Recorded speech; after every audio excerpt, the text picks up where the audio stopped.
Muito bem, começando, legal. Então vamos lá. Como é teu nome, minha querida? Chica. Chica, Portugal. Sobrenome Portugal? Você, é mesmo? Olha, Chica Portugal. E Chica, me diz uma coisa, você está aqui em São Carlos? Eu estou em São Carlos com um espetáculo chamado Cartas da Prisão. Cartas da Prisão, ele é um espetáculo que aborda a violência doméstica com foco em relacionamentos abusivos. Ele nasce a partir de uma pesquisa realizada desde 2018 com mulheres em situação de violência. Eu acabei colhendo depoimentos de mulheres de 2018 até agora, estamos em 2024, mais de 100 depoimentos de mulheres no Brasil inteiro que sofreram violência doméstica.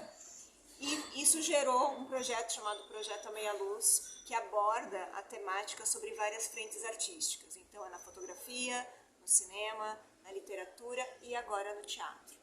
E o Cartas da Prisão, ele nasce em 2020, numa pesquisa mais profunda sobre narcisismo perverso, onde a gente faz os paralelos... Narcisismo perverso, entendido como questões patológicas mesmo. Então a gente vai estudar um pouco mais sobre isso. E a gente cai na seara dos homens, também mulheres, mas focando na questão dos homens, dessa psicopatia, que, no caso dos serial killers, que acabam matando mulheres. Obrigado, o Daniel chegou. Obrigado. Que acabam matando mulheres e vão presos, condenados, e aí outras mulheres querem se relacionar por correspondência com esses homens em cárcere. E aí a gente teve acesso a algumas cartas de mulheres que se relacionam com esses maníacos, vamos dizer assim.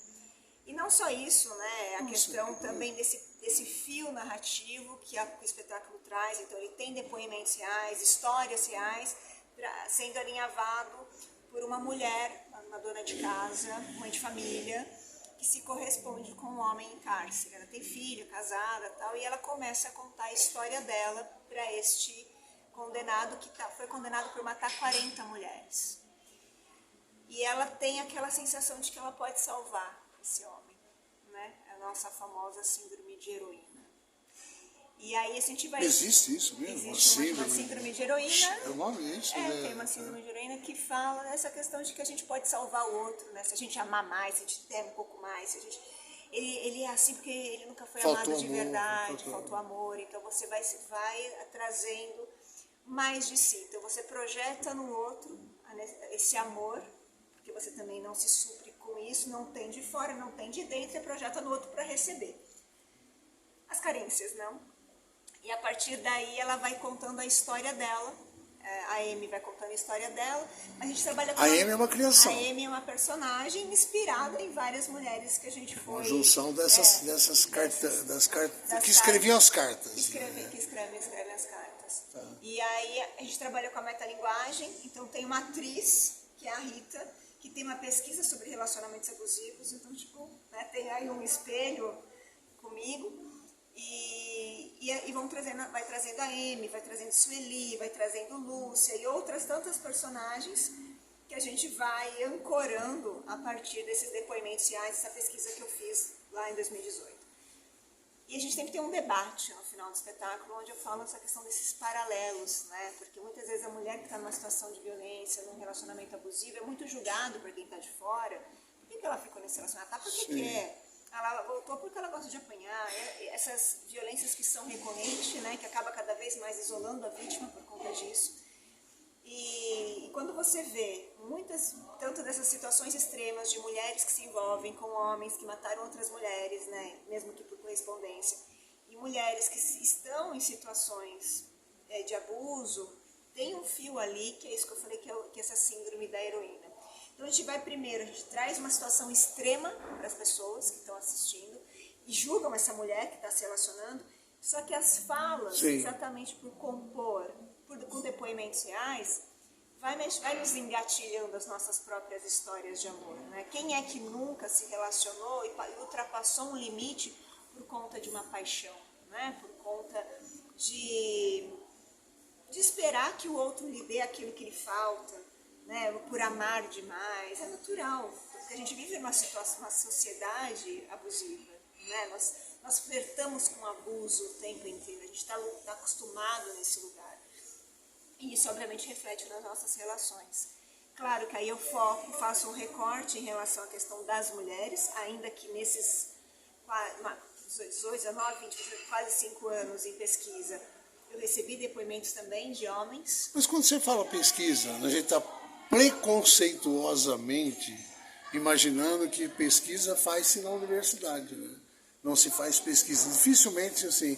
Não, por exemplo, quando você está levantando, acompanhando as universidades, dando os cursos, por exemplo, é muito comum, né? Mas quando vê uma atriz profissional falando em pesquisa, detalhe, 5 anos de pesquisa, 5 anos, parece um lugar meio fora do lugar, sabe? É um negócio que... Eu sempre fui, os meus trabalhos sempre foram embasados em pesquisa.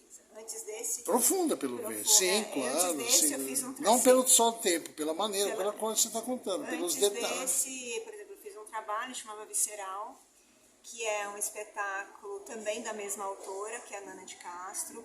E o Visceral, ele também, são temáticas sempre profundas. Ele também envolve uma temática de uma psicopatia, nesse caso é um esquizofrênico, e que ele mora num casarão na Cracolândia, e que é um ermitão, é um artista, inspirado também no Jorge Beltrão, conhecido como Canibal de Garanhuns.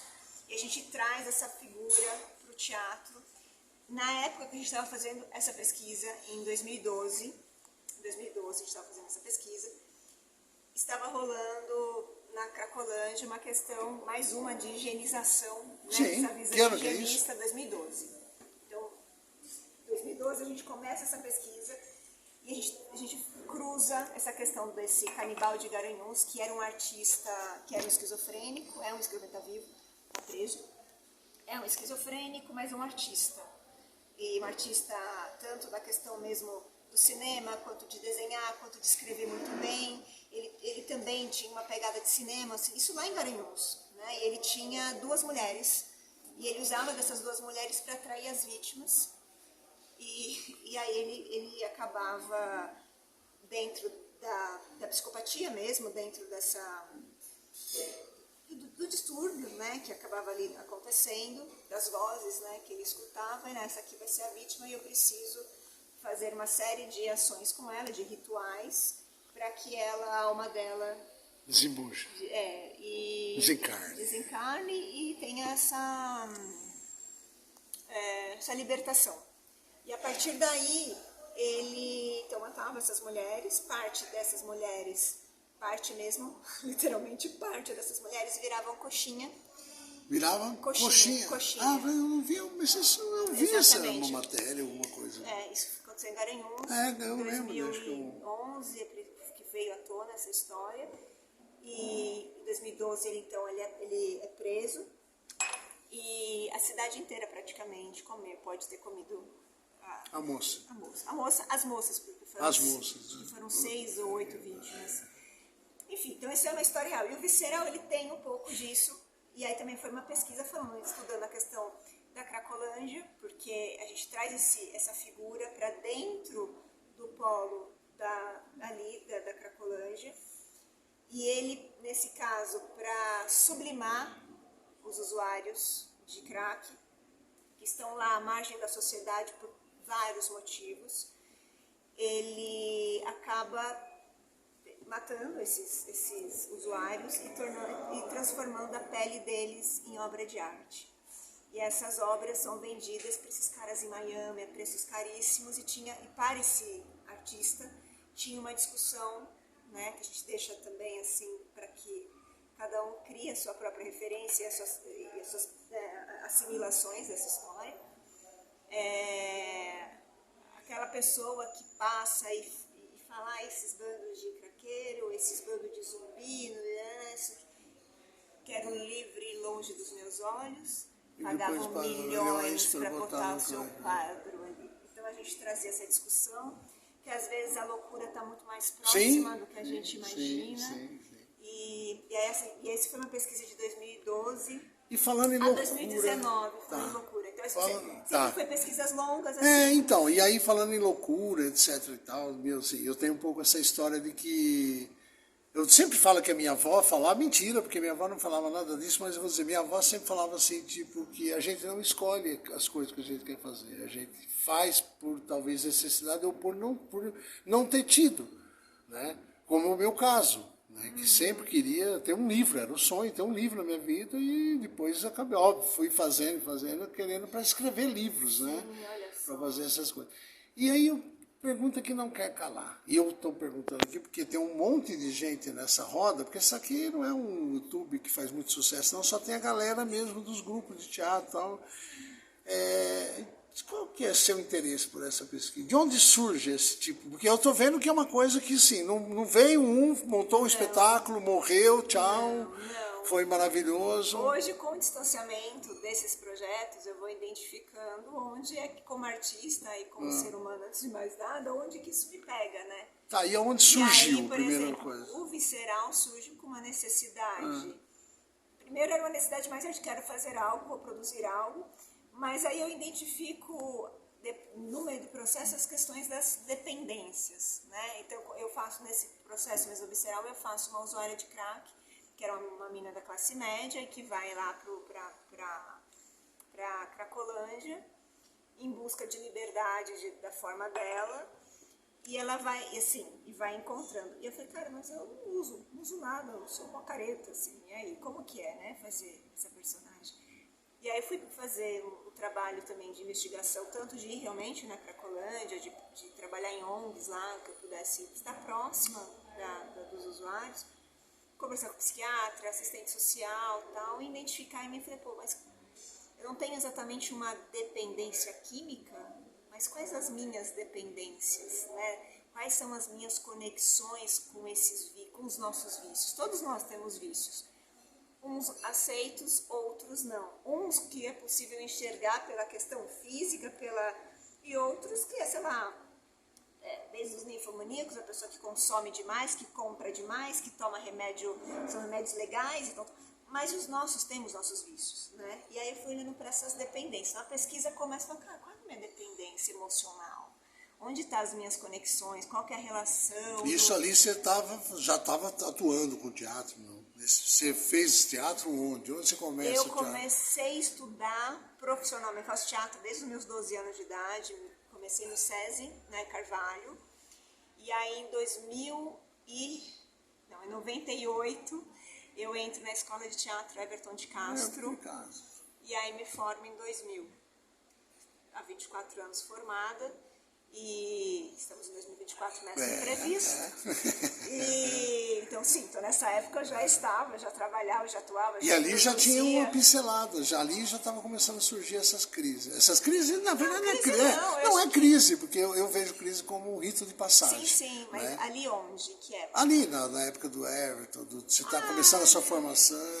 Assim, porque eu saio da escola de teatro, aí eu sinto uma necessidade do trabalho corporal que não tinha sido aprofundada. Eu vou fazer faculdade de dança, aí me formo em dança. Isso onde? Pela Faculdade Paulista de Artes, em São Paulo. Sim. E aí me formo lá, depois de um tempo eu faço uma segunda graduação em cênicas na mesma instituição e vou juntando e sempre produzindo. Eu sempre me produzo desde 2000. Então assim, 2002 minha primeira produção. Então já tenho aí também... Você é a sua companhia? Eu tive algumas, né? Assim, tive no sentido de ser agregada. E hoje, depois dessa pesquisa sobre relacionamento abusivo em 2018, eu criei o coletivo A Meia Luz. A Meia Luz. A Meia Luz. Coletivo A Meia Luz, que vem do termo gaslighting, né? Que é aquele filme de 1945, que é o marido, ele... Isso é um filme muito antigo, assim, até teve um espetáculo agora recente, que o marido... Ele tinha a esposa dele, eles eram casados, e ele tinha uma casa ao lado que ele queria roubar a casa ao lado. E aí, para a mulher não perceber esse movimento, ele começa a criar situações na casa para que a mulher não percebesse. Então ela falou, amor, essa luz está toda hora abaixando e apagando, porque como era a luz a gás, quando ele ia fazer a passagem de uma casa para outra, diminuía. E ele, você tá louca? Não. E aí ele começou a esconder objetos dela, mas sumiu minha joia, você culpava ela. Então aí ele vai fazendo com que a mulher vai se percebendo louca no no estado de manipulação. Isso no filme. Só que isso vira um termo dentro da seara dos estudos do abuso e dos relacionamentos abusivos, que é o gaslighting. Então, numa tradução, assim, vira meia-luz. Meia que é luz. aquilo que É a sua companhia. é um coletivo. Coletivo. É um coletivo. Não é uma pesquisa, não é um grupo que está sempre Constituído. Não, a gente é assim. Mas são umas pessoas que estão andando comigo desde essa época. Aí nós ganhamos o Prêmio Aldir Blanc, ganhamos o PROAC, terminamos o PROAC agora, que é essa circulação que a gente está fazendo com cartas agora, aqui inclusive em São Carlos. Agora você tem, além de São Carlos, você tem aqui... Eu faço São José nas dos Campos, próximas semanas Campinas, Jacareí e São José dos Campos. E a gente pegou viagem teatral, então a gente também vai dar continuidade do SESI. Que tá, então você vai pro norte. Não, Aqui em São Paulo. Aqui em São Paulo. Tá. Bom, A gente depois vai nós vamos fazer combinar tudo outras isso, cidades. porque eu já vou montar um... Aliás, vou até pedir pro meu chefe, que eu falei, vou reservar um tempo aí para produzir seu... Produzir não, divulgar. Sim. Divulgar.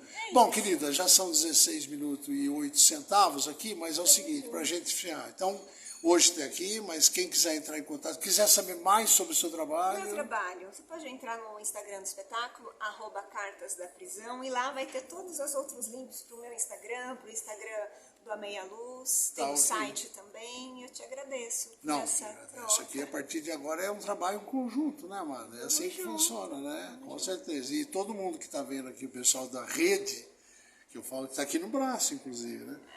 E daqui a pouco você vai lá fazer Espírito Santo, Bahia. Bora, Entendeu? vamos todos. Eu já até Tem sei, já muito tem trabalho. algumas pessoas aqui que eu já estou pensando em botar você em contato. Tem muito trabalho Tá pra gente muito fazer. bem. Muito obrigado pela prosa. E vamos lá ver hoje, então, às Vamos. 8 horas da noite aqui em São Carlos. Mas para quem está vendo isso depois, é só pegar a programação lá no Cartas da Prisão. Cartas da Prisão no Instagram. Um beijo. Obrigado. Valeu. Peraí, agora, ok, peraí. Aí, vai. Meu dedo não está, ó. Eu tô nessa fase, eu tô fazendo muita ginástica. Meu Deus. É.